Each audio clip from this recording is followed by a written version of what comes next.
Friends, CMA CS संगीत Saurabh this side. तो vacancy आई है हिंदुस्तान उर्वरक एंड रसायन लिमिटेड की तरफ से, जो कि एक जॉइंट वेंचर है इंडियन ऑयल कॉर्पोरेशन लिमिटेड की, नेशनल थर्मल पावर कॉर्पोरेशन यानी एनटीपीसी की, कोल इंडिया लिमिटेड की और Fertilizer Corporation of India Limited की, और साथ ही साथ हिंदुस्तान फर्टिलाइजर कॉर्पोरेशन लिमिटेड की। तो फ्रेंड्स, इसमें रेगुलर एम्प्लॉयमेंट यानी परमानेंट वैकेंसी आई हुई है, और इसमें वेरियस डिसिप्लिन के लिए वैकेंसी आई हुई है, जिसमें से कि एक डिसिप्लिन है फाइनेंस की। तो फ्रेंड, इसमें ऑफिसर L1 स्केल पे फाइनेंस की वैकेंसी आई हुई है, जिसमें अपर एज लिमिट 30 इयर्स है। टोटल नंबर ऑफ सीट इसमें 3 है। और जहां तक क्वालिफिकेशन का सवाल है फ्रेंड, तो इन्होंने बता रखा है कि member of the institute of chartered accountants of India और कॉस्ट अकाउंटेंट्स ऑफ इंडिया। मतलब अगर आईसीएआई या फिर आईसीए में है कि अगर आपके पास मेंबरशिप है तो आप इसके लिए अप्लाई कर सकते हो। या फिर अगर आप सीए या सीएमए नहीं हो, इन that case 2 year full time MBA अगर आपने कर रखा है या पीजीडीएम आपने कर रखा है विद स्पेशलाइजेशन इन फाइनेंस यानी एमबीए फाइनेंस अगर आपने फुल टाइम अगर कर रखा है with minimum 60% marks, in that case you are eligible to apply for it. लेकिन एक बात इन्होंने फ्रेंड बता रखा है कि अगर आपने डुअल स्पेशलाइजेशन अगर कर रखा है, in that case you are not eligible to apply. या फिर आपने अगर जनरल एमबीए भी अगर कर रखा है, in that case also you are not eligible to apply. तो फ्रेंड, इन्होंने 2 ईयर का पोस्ट क्वालिफिकेशन एक्सपीरियंस मांगा है।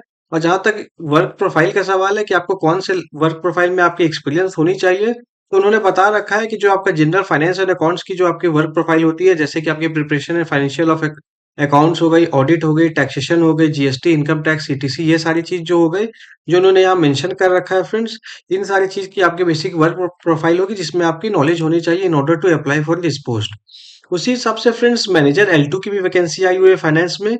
इसमें अपर एज लिमिट 40 इयर्स है, टोटल नंबर ऑफ सीट 2 है, और एजुकेशन क्वालिफिकेशन इसमें भी सेम है friend, member of institute of chartered accountant of India या member of institute of cost and work accountants of India, या फिर full time MBA in finance with minimum 60% marks अगर आपके पास है, तो फिर आप एलिजिबल हो इसमें अप्लाई करने के लिए। फ्रेंड्स, इसमें 12 ईयर का पोस्ट क्वालिफिकेशन एक्सपीरियंस मांगा गया है, और एक्सपीरियंस इन लाइन में उन्होंने बता रखा है कि आपके पास एसएपी की या फिर ईआरपी की आपके पास नॉलेज होनी चाहिए। साथ ही साथ उन्होंने बता रखा है कि एटलीस्ट 5 ईयर आपके पास एक्सपीरियंस होना चाहिए वैसी कंपनी में जिसका टर्नओवर एटलीस्ट रुपीज 100 करोड़ हो। और उसके साथ जो बेसिक फाइनेंस एंड अकाउंट्स की जो फंक्शन होती है, जैसे ट्रेजरी हो गई, फंड फ्लो हो गई, टर्म लोन वगैरह, तो इन सारी चीजों की जो जनरल फाइनेंस की एक्सपीरियंस होती है वो आपके पास होनी चाहिए in order to apply for it. उसी हिसाब से फ्रेंड, एक तीसरी वैकेंसी भी आई है चीफ मैनेजर की L3 स्केल में, चीफ मैनेजर फाइनेंस की। इसमें अपर एज लिमिट 47 इयर्स है, और इसमें टोटल नंबर ऑफ सीट 2 है, एजुकेशन क्वालिफिकेशन सेम है, member of the institute of either chartered accountants of India और कॉस्ट अकाउंटेंट्स ऑफ इंडिया, या फिर MBA full time MBA in finance with minimum 60% marks, तो eligible है इसके लिए आप अप्लाई करने के लिए। इसमें टोटल फ्रेंड 19 ईयर का पोस्ट क्वालिफिकेशन एक्सपीरियंस मांगा गया है। और इसमें भी आप अगर फ्रेंड चेक करो, तो जनरल जो फाइनेंस एंड अकाउंट्स की जो फंक्शन होती है, उन सारी चीजों को इसमें बताया गया। अगर आपके पास इन सारी चीजों की नॉलेज है, तो फिर आप इसमें आपके पास एक्सपीरियंस है अगर इन सारी चीजों की, तो फिर आप इसमें अप्लाई कर सकते हो। और जहां तक nature and period of engagement का सवाल है फ्रेंड, तो उन्होंने बता रखा है कि जो रेगुलर पोस्ट यानी परमानेंट पोस्ट में जो आपका सिलेक्शन किया जाएगा, उसमें आपको प्रोबेशन पे रखा जाएगा 1 साल के लिए। और 1 साल के प्रोबेशन के बाद ही आपका based upon the satisfactory performance of the candidate आपको कंफर्मेशन किया जाएगा।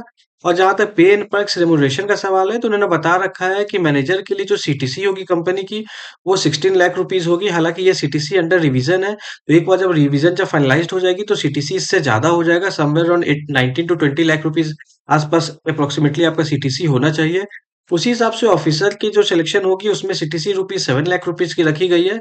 लेकिन आफ्टर रिवीजन आप मान के चले somewhere around 9 lakh to 10 lakh rupees आसपास इसकी आपकी आफ्टर पोस्ट रिवीजन इसकी आपकी सीटीसी होनी चाहिए। और साथ ही साथ इन्होंने बता रखा है कि आपको इसमें एनुअल इंक्रीमेंट मिलेगा at rate of 5% of CTC. तो जो आपका सीटीसी है, आपका 16 लाख या फिर 7 lakh depending on the post आप किसके लिए आप अप्लाई करते हो, तो उसके केस में आपको 5% पर एनम के हिसाब से आपको सीटीसी में आपको एनुअल इंक्रीमेंट मिलेगा। और साथ ही साथ इन्होंने बता रखा है कि इसके अलावा आपको परफॉर्मेंस रिलेटेड पे भी मिलेगा। फ्रेंड्स, परफॉर्मेंस लिंक्ड इंक्रीमेंट आपका बेसिकली एक प्रकार का बोनस होता है, जो कि एग्जीक्यूटिव को पीएसयू में मिलता है। तो इसके अलावा आपको बोनस भी मिलेगा। और साथ ही साथ इन्होंने बता रखा है कि आपका मेडिकल इंश्योरेंस कवर भी किया जाएगा एम्प्लॉयज और उनके डिपेंडेंट फैमिली मेंबर का। तो वो सारी चीज भी की जाएगी जिसे इस सीटीसी में नहीं जोड़ा गया। तो अगर इन सारे फैक्टर्स को अगर आप जोड़ दोगे, तो सीटीसी इससे फार मोर ज्यादा हो जाएगी फ्रेंड। तो ये भी एक बात है। और जहां तक अप्लाई करने का सवाल है, तो उन्होंने बता रखा है इनका जो यूआरएल है https.jobs.hurl.net .in/, तो इन्होंने जो यूआरएल दे रखा है फ्रेंड्स, इस यूआरएल पे क्लिक करके आप इसे अप्लाई कर सकते हो। फ्रेंड्स, इस रिक्रूटमेंट नोटिफिकेशन को मैंने इस वीडियो के डिस्क्रिप्शन में डाल दिया, वहां पे आप जाके इसे डाउनलोड कर सकते हो और फिर वहीं से जाके आप इसे अप्लाई भी कर सकते हो।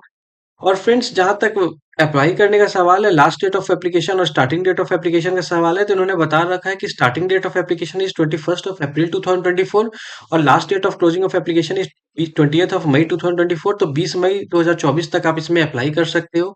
और जहाँ तक cut off date for calculating age and experience का सवाल है, तो फ्रेंड्स 20 मई 2024 यानी closing date of filing of the application, यही वो डेट है जो डेट आपकी कट ऑफ डेट मानी जाएगी। इसी डेट से आपका एज निकाला जाएगा, आपका एक्सपीरियंस निकाला जाएगा।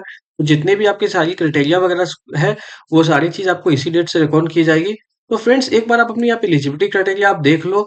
अगर आप इसमें एलिजिबिलिटी क्राइटेरिया सिंपल, अगर आप चार्टर्ड अकाउंटेंट हो या फिर कॉस्ट एंड मैनेजमेंट अकाउंटेंट हो और साथ में आप साथ आपका रिस्पेक्टिव इंस्टीट्यूट के साथ आपके साथ अगर मेंबरशिप अगर है और साथ ही साथ या फिर आपने अगर MBA full time MBA in finance कर रखा है, तो फिर in that case you are eligible to apply. साथ ही साथ जो मिनिमम एक्सपीरियंस जो उन्होंने बता रखा है, वो एक्सपीरियंस अगर आप पोजेस करते हो, तो आप अपनी एलिजिबिलिटी क्राइटेरिया को आप देख लो फ्रेंड्स। अगर आपको लगता है इसमें अप्लाई करना अगर फ्रूटफुल है, तो definitely you should apply for it.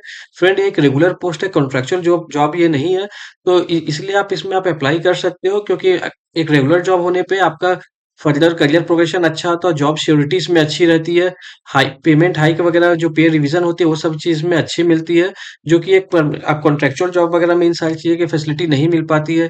In fact contractual job में अगर एम्प्लॉयर अगर चाहे तो जॉब से वो किसी भी टाइम पे निकाल भी सकते हैं, बट ये चूंकि एक रेगुलर जॉब है, तो फ्रेंड्स एक बार अपनी एलिजिबिलिटी क्राइटेरिया को आप देख लो। अगर आप एलिजिबल हो इसमें अप्लाई करने के लिए, तो you should definitely apply for it. Friends, this is all government job updates as of now. Very soon I'll come up with updates on another government job vacancies. Till then, take care and subscribe our channel. Thank you.